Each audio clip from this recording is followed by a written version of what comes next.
एक खतरनाक तूफान में कोई नाव उलट गई थी।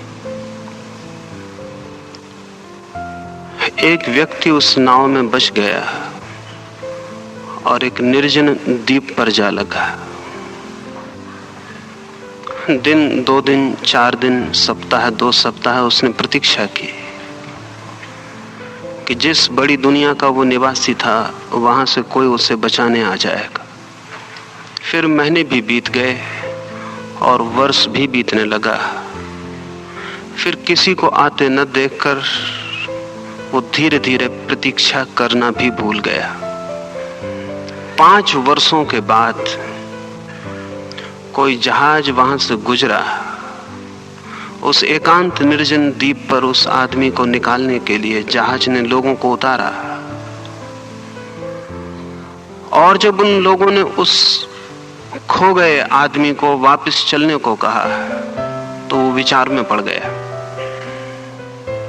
उन लोगों ने कहा, क्या विचार कर रहे हैं, चलना है या नहीं? तो उस आदमी ने कहा, अगर तुम्हारे साथ जहाज पर कुछ अखबार हों जो तुम्हारी दुनिया की खबर लाए हों तो मैं पिछले दिनों के कुछ अखबार देख लेना चाहता हूं। अखबार देखकर उसने कहा, तुम अपनी दुनिया संभालो और अपने अखबार भी, और मैं जाने से इनकार करता हूं। बहुत हैरान हुए वे लोग। उनकी हैरानी स्वाभाविक थी, पर वो आदमी कहने लगा, इन 5 वर्षों में मैंने जिस शांति, जिस मौन और जिस आनंद को अनुभव किया है वो मैंने पूरे जीवन के 50 वर्षों में भी तुम्हारी उस बड़ी दुनिया में कभी अनुभव नहीं किया था। और सौभाग्य और परमात्मा की अनुकंपा कि उस दिन तूफान में नाव उलट गई और मैं इस द्वीप पर आ लगा। यदि मैं कभी इस द्वीप पर न लगा होता तो शायद मुझे पता भी न चलता कि मैं किस बड़े पागल खाने में 50 वर्षों से जी रहा था। हम उस बड़े पागल खाने के हिस्से, उसमें ही पैदा होते हैं, उसमें ही बड़े होते हैं, उसमें ही जीते हैं, और इसलिए कभी पता भी नहीं चल पाता कि जीवन में जो भी पाने योग्य है वो सभी हमारे हाथ से चूक गया है। और जिसे हम सुख कहते हैं और जिसे हम शांति कहते हैं, उसका ना तो सुख से कोई संबंध है और ना शांति से कोई संबंध है। और जिसे हम जीवन कहते हैं, शायद वो मौत से किसी भी हालत में बेहतर नहीं है।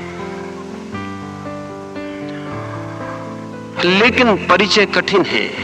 चारों ओर एक शोरगुल की दुनिया है, चारों ओर शब्दों का, शोरगुल का उपद्रवग्रस्त वातावरण है। उस सारे वातावरण में हम वे रास्ते ही भूल जाते हैं जो भीतर मौन और शांति में ले जा सकते हैं। इस देश में और इस देश के बाहर भी कुछ लोगों ने अपने भीतर भी एकांत द्वीप की खोज कर ली। ना तो यह संभव है कि सभी की नावें डूब जाएं, ना यह संभव है कितने तूफान उठें, और ना यही संभव है कितने निर्जन द्वीप मिल जाएं जहां सारे लोग शांति और मौन को अनुभव कर सके। लेकिन फिर भी यह संभव है कि प्रत्येक व्यक्ति अपने भीतर ही उस निर्जन द्वीप को खोज ले। ध्यान अपने ही भीतर उस निर्जन द्वीप की खोज का मार्ग है। ये भी समझ लेने जैसा है कि दुनिया के सारे धर्मों में बहुत विवाद है, सिर्फ एक बात के संबंध में विवाद नहीं है, और वो बात ध्यान है। मुसलमान कुछ और सोचते, हिंदू कुछ और, ईसाई कुछ और, पारसी कुछ और, जैन बौद्ध कुछ और। उनके सिद्धांत सबके बहुत भिन्न भिन्न हैं, लेकिन एक बात के संबंध में इस पृथ्वी पर कोई भी भेद नहीं है, और वो ये है कि जीवन के आनंद का मार्ग ध्यान से होकर जाता है। और परमात्मा तक अगर कोई भी कभी पहुंचा है तो ध्यान की सीढ़ी के अतिरिक्त और किसी सीढ़ी से नहीं।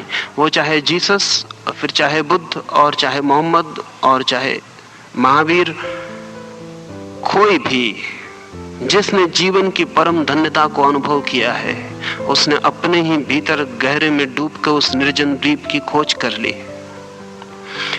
इस ध्यान के विज्ञान के संबंध में 2-3 बातें आपसे कहना चाहूंगा। पहली बात तो ये है कि साधारणतः जब हम बोलते हैं तभी हमें पता चलता है कि हमारे भीतर कौन से विचार चलते थे। ध्यान का विज्ञान इस स्थिति को, जब हम बोलते हैं तभी हमें पता चलता है हमारे भीतर क्या था, अत्यंत ऊपरी अवस्था मानता है। अगर एक आदमी न बोले तो हम पहचान भी ना पाएं कि वो कौन है, क्या है। सुकरात ने किसी आदमी से मिलते वक्त कहा कि तुम बोलो कुछ तो मैं पहचान लूं कि तुम कौन हो। तुम न बोलो कुछ तो पहचान बहुत मुश्किल है। इसलिए तो हम जानवरों को अलग अलग नहीं पहचान पाते, क्योंकि वे बोलते नहीं हैं और मौन में सारी शक्लें एक जैसी हो जाती। शब्द हमारे बाहर प्रकट होता है तभी हमें पता चलता है हमारे भीतर क्या था। ध्यान का विज्ञान कहता है यह अवस्था सबसे ऊपरी अवस्था है चित्त की, सरफेस, ऊपर की परत है। हम नहीं बोले होते हैं तब भी पहले उसके विचार भीतर चलता है, अन्यथा हम बोलेंगे कैसे।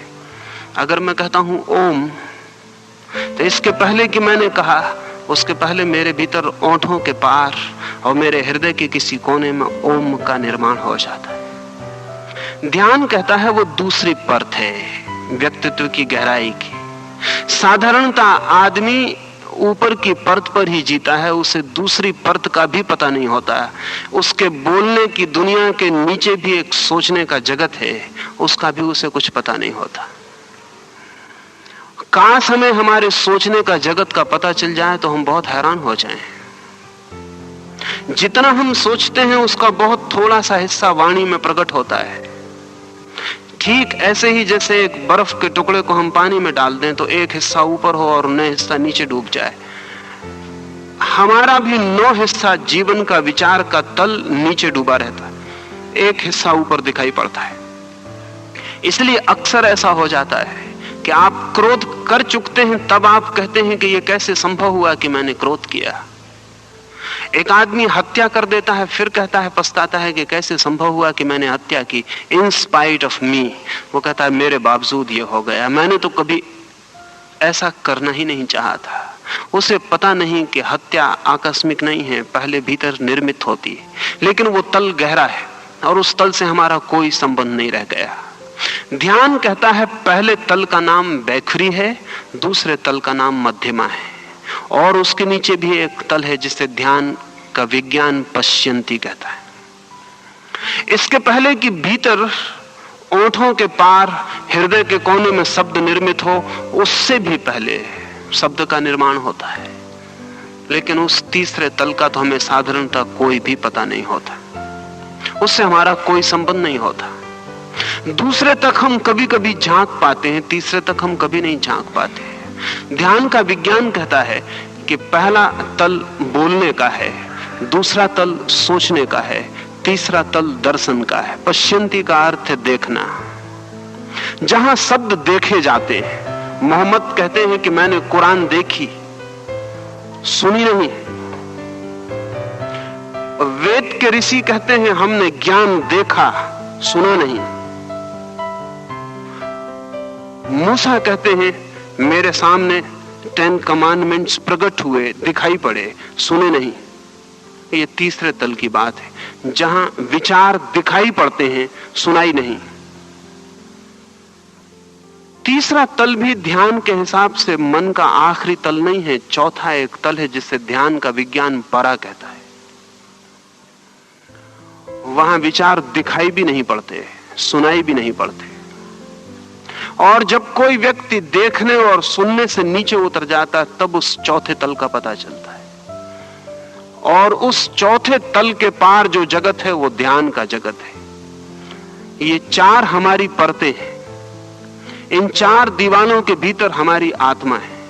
हम बाहर के परकोटे की दीवार के बाहर ही जीते हैं, पूरे जीवन शब्दों की परत के साथ जीते हैं और स्मरण ही नहीं आता कि खजाने बाहर नहीं है, बाहर सिर्फ रास्तों की धूल है, और आनंद बाहर नहीं है।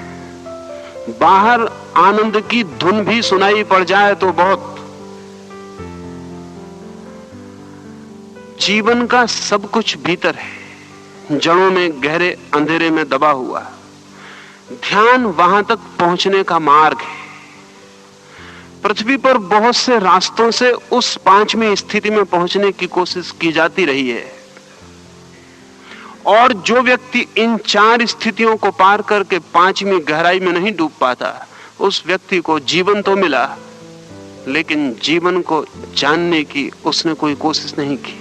उस व्यक्ति को खजाने तो मिले, लेकिन खजानों से वो अपरिचित रहा और रास्तों पर भीख मांगने में समय बिताया। उस व्यक्ति के पास वीणा तो थी जिससे संगीत पैदा हो सकता, लेकिन उसने उसे कभी छुआ नहीं। उसकी अंगुलियों का कभी कोई स्पर्श उसकी वीणा तक नहीं पहुंचा। हम जिसे सुख कहते हैं, धर्म उसे सुख नहीं कहता, है भी नहीं। हम भी भली भांति जानते हैं हमारा सुख करीब करीब ऐसा है। मुझे एक छोटी सी कहानी याद आती है। एक आदमी अपने मित्रों के पास बैठा है, बहुत बेचैन, बहुत परेशान, और ऐसा मालूम पड़ता है उसके भीतर कोई बहुत बहुत कष्ट, कोई भीतर वो बहुत पीड़ा को दबाए हुए। अंततः एक मित्र उससे पूछता है, इतने परेशान है, बात क्या है? सिर में दर्द है, पेट में दर्द है? उस आदमी ने कहा, नहीं, ना सिर में दर्द है ना पेट में दर्द, मेरे जूते बहुत काट रहे हैं, बहुत तंग हैं जूते। मित्र ने कहा, तो जूतों को निकाल दें, और अगर इतने तंग जूते हैं कि इतना परेशान कर रहे हैं तो थोड़े ठीक जूते खरीद लें। उस आदमी ने कहा, नहीं, ये ना हो सकेगा, मैं वैसे ही बहुत मुसीबत में हूं। पत्नी मेरी बीमार है, लड़की ने न चाहता था जिस व्यक्ति से उससे शादी कर ली, लड़का शराबी है, जुआरी है, और मेरी हालत दिवाले के करीब है। नहीं, मैं वैसे ही बहुत दुख में हूं। उन मित्रों ने कहा, आप पागल हैं, वैसे ही बहुत दुख में हैं तो इस जूते को तो बदल ही लें। उस आदमी ने कहा, इस जूते के साथ ही मेरा एकमात्र सुख रह गया है। तब तो वे बहुत चकित हुए। उन्होंने कहा, ये सुख किस प्रकार का है? उस आदमी ने कहा, मैं इतनी मुसीबतों में हूं, दिन भर ये जूता मुझे काटता है, सांझ जब मैं इस जूते को उतारता हूं तो मुझे बड़ी राहत मिलती। एक ही सुख मेरे पास बचा है, वो ये कि सांझ जब घर जाके मैं इस जूते को उतारता हूं तो बड़ी रिलीफ, बड़ी राहत मिलती। बस एक ही सुख मेरे पास है, और तो दुख ही दुख है। इस जूते को मैं नहीं बदल सकता हूं। जिसे हम सुख कहते हैं वो तंग जूते से ज्यादा सुख नहीं है, रिलीफ से ज्यादा सुख नहीं है। जिसे हम सुख कहते हैं वो थोड़ी सी देर के लिए किसी तनाव से मुक्ति है, नकारात्मक है, निगेटिव है। एक आदमी थोड़ी देर के लिए शराब पी लेता है और सोचता है सुख में। एक आदमी थोड़ी देर के लिए सेक्स में उतर जाता है और सोचता है कि सुख में। एक आदमी थोड़ी देर के लिए संगीत सुन लेता है और सोचता है कि सुख में। एक आदमी बैठ के गपशप कर लेता है, हंसी मजाक कर लेता है, हंस लेता है और सोचता है कि सुख में। ये सारे सुख तंग जूते को सांझ उतारने से भिन्न नहीं है। इनका सुख से कोई भी संबंध नहीं है। सुख एक पॉजिटिव, एक विधायक स्थिति है, नकारात्मक नहीं। सुख छींक जैसी चीज नहीं है कि आपको छींक आ जाती है, पीछे थोड़ी राहत मिलती क्योंकि छींक परेशान कर रही थी। वो एक नकारात्मक चीज नहीं है कि बोझ मन से उतर जाता है और पीछे अच्छा लगता है। सुख एक विधायक अनुभव है, लेकिन बिना ध्यान के वैसा विधायक सुख किसी को अनुभव नहीं होता है। और जैसे जैसे आदमी सभ्य और शिक्षित हुआ है, वैसे वैसे ध्यान से दूर हुआ है। सारी शिक्षा, सारी सभ्यता आदमी को दूसरों से कैसे संबंधित हो ये तो सिखा देती है, लेकिन अपने से कैसे संबंधित हो ये नहीं सिखाती। समाज को कोई प्रयोजन भी नहीं है कि आप अपने से संबंधित हों। समाज चाहता है आप दूसरों से संबंधित हों। ठीक से, कुशलता से बात पूरी हो जाती। आप कुशलता से काम करें, बात पूरी हो जाती। समाज आपको एक फंक्शन से ज्यादा नहीं मानता। अच्छे दुकानदार हो, अच्छे नौकर हो, अच्छे पति हो, अच्छी मां हो, अच्छी पत्नी हो, बात समाप्त हो गई। आपसे समाज को कोई लेना देना नहीं है। इसलिए समाज की सारी शिक्षा उपयोगिता है, यूटिलिटी। समाज सारी शिक्षा ऐसी देता है जिससे कुछ पैदा हो। आनंद से कुछ भी पैदा होता नहीं दिखाई पड़ता। आनंद कोई कमोडिटी नहीं है जो बाजार में बिक सके।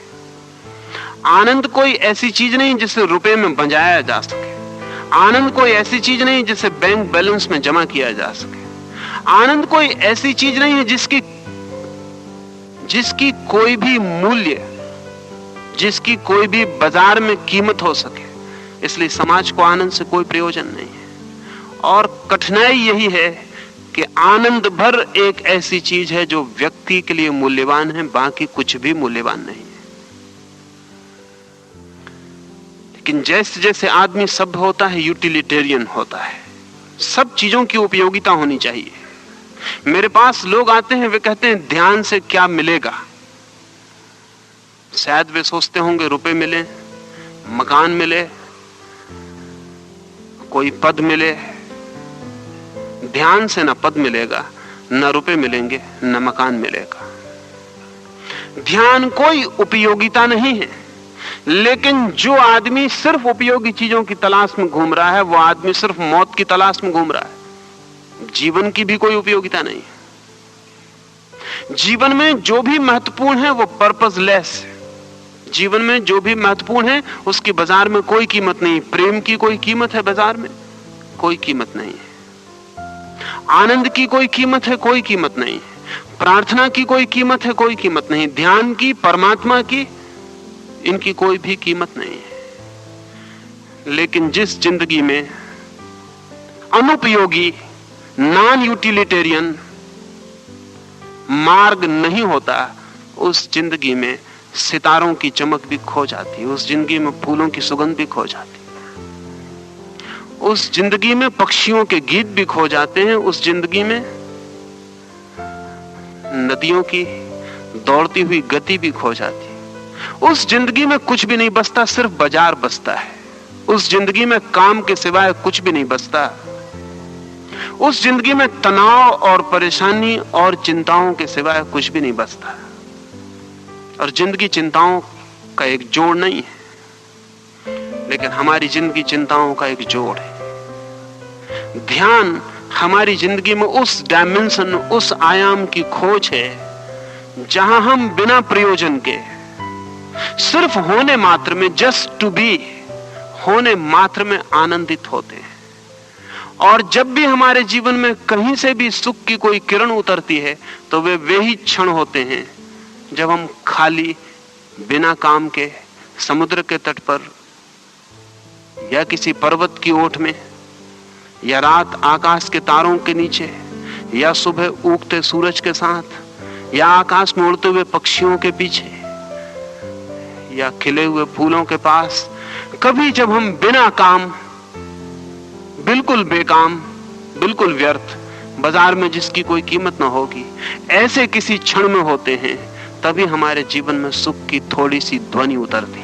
लेकिन ये आकस्मिक, एक्सीडेंटल होती। ध्यान व्यवस्थित रूप से इस किरण की खोज है। ये कभी होती है। ये ट्यूनिंग कभी हम विश्व के और हमारे बीच संगीत का सुर बंध जाता है, कभी। ठीक वैसे ही जैसे कोई बच्चा सितार को छेड़ दे और कोई राग पैदा हो जाए, आकस्मिक। ध्यान व्यवस्थित रूप से जीवन में उस द्वार को बड़ा करने का नाम है जहां से आनंद की किरण उतरनी शुरू होती, जहां से हम पदार्थ से छूटते हैं और परमात्मा से जुड़ते हैं। मेरे देखे ध्यान से ज्यादा बिना कीमत की कोई चीज नहीं है और ध्यान से ज्यादा बहुमूल्य भी कोई चीज नहीं है। और आश्चर्य की बात यह है कि ये जो ध्यान, प्रार्थना या हम कोई और नाम दें, ये इतनी कठिन बात नहीं है जितना लोग सोचते हैं। कठिनाई अपरिचय की, कठिनाई न जानने के अतिरिक्त और कुछ भी नहीं। जैसे हमारे घर के किनारे पर ही कोई फूल खिला हो और हमने खिड़की ना खोली हो, जैसे बाहर सूरज खड़ा हो और हमारे द्वार बंद हो, जैसे खजाना सामने पड़ा हो और हम आंख बंद किए बैठे हो, ऐसी कठिनाई है। अपने ही हाथ से अपरिचय के कारण कुछ हम खोए हुए बैठे हैं जो हमारा किसी भी क्षण हो सकता है। ध्यान प्रत्येक व्यक्ति की क्षमता है, क्षमता ही नहीं, प्रत्येक व्यक्ति का अधिकार भी। परमात्मा जिस दिन व्यक्ति को पैदा करता है, ध्यान के साथ ही पैदा करता है। बच्चों में बूढ़ों से ज्यादा ध्यान होता है, इसलिए बच्चों की जिंदगी में बूढ़ों से ज्यादा आनंद की पुलक होती। इसलिए बच्चों की आंखों में कुछ अलौकिक। बच्चे बोलते भी हैं तो जैसे मौन भीतर से बोलता है, बूढ़े बोलते भी हैं तो मौन से बचने के लिए। दो आदमी पास बैठते हैं तो इसलिए जल्दी से बात शुरू कर देते हैं कि कहीं मौन ना घेर ले, कहीं चुप्पी बीच में ना आ जाए, अन्यथा कठिनाई होगी। फिर उस मौन को तोड़ना कठिन पड़ेगा। अगर पति पत्नी से थोड़ी देर न बोले तो खतरा है, पत्नी न बोले तो खतरा है। मौन थोड़ी देर आ जाए तो डर है, क्योंकि बीच में फिर मौन को तोड़ना बहुत मुश्किल हो जाएगा, उसे पिघलाना मुश्किल होगा। हम उसे आने ही नहीं देते, हम बोल बोल के मौन से बचते रहते हैं। बच्चे अगर बोलते हैं तो उनसे मौन बोलता है, बूढ़े अगर बोलते हैं तो सिर्फ मौन से एक एस्केप, एक पलायन। लेकिन हम बच्चों को जल्दी बूढ़े बनाने की कोशिश में लग जाते हैं। जब तक वे बच्चे रहते हैं तब तक भरोसे के योग्य नहीं रहते। जब तक वे बच्चे रहते हैं तब तक हमारी काम की दुनिया के हिस्से नहीं रहते। हम शीघ्र ही उन्हें जो परमात्मा से मिला है उसे तोड़ने, मोड़ने और अपने रास्तों में लगाने में तत्पर हो जाते हैं। इसके पहले कि बच्चा जान पाए कि क्या उसके पास था, हम उसे करीब करीब उससे अपरिचित कर देते हैं और उससे परिचित कर देते हैं जिससे वो जिंदगी भर परिचित रहेगा और अपनी मूल संपदा से अपरिचित रह जाएगा। ध्यान हमारा स्वभाव है, उसे हम जन्म के साथ लेके पैदा होते हैं और इसलिए बाद में ध्यान से परिचित होना कठिन नहीं है, क्योंकि कुछ जो हमारा है, जिसे हम केवल भूल गए हैं, विस्मरण किया है, उसे हम पुनः याद कर लेते हैं। स्मरण से ज्यादा नहीं है ध्यान, एक रिमेम्बरिंग। कुछ था हमारे पास जिसे हम भूल गए हैं और पुनः याद कर लेते हैं, इसलिए कठिन नहीं है और प्रत्येक व्यक्ति ध्यान में प्रविष्ट हो सकता है। ध्यान मंदिर से एक ऐसे स्थान का प्रयोजन है जहां किसी भी धर्म का, किसी भी मार्ग का, किसी भी तरह से सोचने वाला व्यक्ति वैज्ञानिक रूप से, साइंटिफिक विधि से ध्यान से परिचित हो सके और ध्यान में प्रवेश कर सके।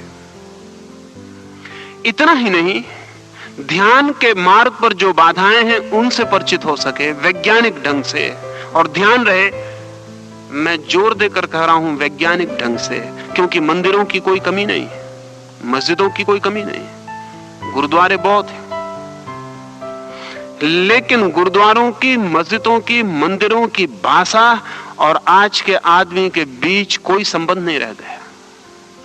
ऐसा नहीं कि मंदिर जो बोलते हैं वो गलत बोलते हैं, और ऐसा भी नहीं कि मस्जिद में जो कहा जाता है वो गलत है, और ऐसा भी नहीं कि गुरुद्वारा जो संदेश लिए बैठा है वो गलत है। वे संदेश सब ठीक है, लेकिन भाषा उनकी इतनी पुरानी पड़ गई कि उससे आज के आदमी का कोई संबंध नहीं। आज कोई संबंध हो भी नहीं सकता। आज के आदमी की सारी शिक्षण की व्यवस्था वैज्ञानिक है, और मंदिर और मस्जिद और गुरुद्वारे के सोचने के सारे ढंग पूर्व वैज्ञानिक, प्री साइंटिफिक। उनसे आज के आदमी का कहीं भी कोई तालमेल नहीं हो पाता। ध्यान केंद्र से या ध्यान मंदिर से मेरा प्रयोजन है वैज्ञानिक विधियों से, वैज्ञानिक व्यवस्था से आधुनिक आदमी के मन को ध्यान से न केवल बौद्धिक रूप से परिचित कराया जा सके, बल्कि प्रयोगात्मक एक्सपेरिमेंटली भी उसे प्रवेश दिया जा सके। और बौद्धिक रूप से ध्यान से परिचित होना बहुत कठिन है, प्रयोगात्मक रूप से परिचित होना बहुत सरल है। कुछ चीजें हैं जिन्हें हम करके ही जान सकते हैं, जिन्हें हम जान के कभी नहीं कर सकते। असल में उन्हें हम जान ही नहीं सकते जब तक कि हम कर ना लें।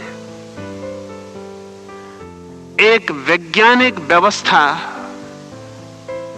जिससे प्रत्येक व्यक्ति आज की आधुनिकतम व्याख्या, भाषा, प्रतीकों में समझ पा सके, न केवल समझ पा सके बल्कि कर भी सके और ध्यान से परिचित भी हो सके। इसमें 2-3 बातें ख्याल में ले लेने जैसी हैं। कई बार बहुत छोटी सी चीजें हमारे ख्याल में नहीं होती। डॉक्टर पर्ल्स एक अमेरिकन मनोवैज्ञानिक है। उसने एक बहुत छोटी सी बात पर जिंदगी भर प्रयोग किया,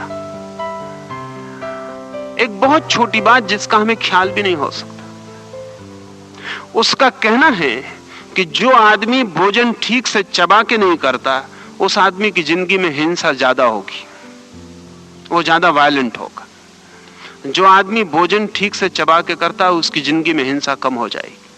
ये बहुत अजीब सी बात मालूम पड़ती है। चबाने से और हिंसा का क्या संबंध हो सकता है? लेकिन पर्ल्स की 30 साल की खोज यही है कि सभी जानवरों की हिंसा उनके दांतों से बंधी होती है। सभी जानवर दांत से हिंसा करते हैं। जब भी हिंसा करते हैं तो दांत से ही करते हैं। आदमी भी, उसकी हिंसा भी उसके दांतों में केंद्रित है। लेकिन आदमी ने जो भोजन विकसित किए हैं उनमें उतनी हिंसा नहीं हो पाती, इसलिए उसके दांत की हिंसा उसके पूरे शरीर में फैल जाती। अब पर्ल्स ने पिछले 10 वर्षों में अनेक लोग जो वायलेंट थे, पागल थे, जो हिंसा बिना किए रह नहीं सकते थे, उनको सिर्फ भोजन ठीक से चबाने का प्रयोग करवाया और पाया कि 3 महीने के प्रयोग में जो आदमी बिना चीजों को तोड़े फोड़े नहीं रह सकता था, जो आदमी किसी न किसी को मारे बिना नहीं रह सकता था, उस आदमी की हिंसा तिरोहित हो गई। फिर उसने दांतों और हिंसा और मनुष्य के व्यक्तित्व को पूरा का पूरा वैज्ञानिक आधारों पर खोजबीन की और उसकी बात बहुत दूर तक सच साबित हुई।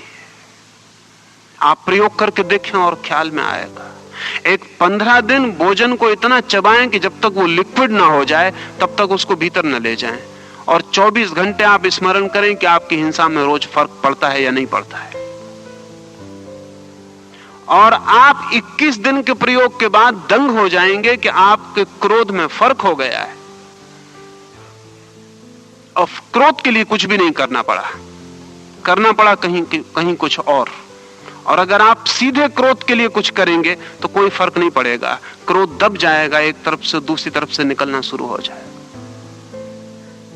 आपको क्रोध आ जाए जोर से तो अपनी टेबल के नीचे दोनों हाथ बांध के नाखूनों को अपनी ही गद्दी में जोर से गड़ा लें 3 बार और मुट्ठी खोलें और छोड़ें और फिर क्रोध करके देखें, तो आप बहुत हैरान हो जाएंगे। 3 बार मुट्ठी को खोलने और बंद करने में वो ताकत खो गई जिससे आप क्रोध कर सकते थे। असल में नाखून और दांत हिंसा के केंद्र हैं। सारे जानवर नाखून और दांतों से हिंसा कर रहे हैं, और चूंकि आदमी के पास दांत कमजोर थे और नाखून कमजोर थे, इसलिए उसने हथियार बनाए जिनसे उसने दांतों और नाखूनों का काम लिया है। अगर हम आदमी के सारे हथियारों को देखें तो हम पाएंगे या तो वो दांत का विस्तार है या नाखून का।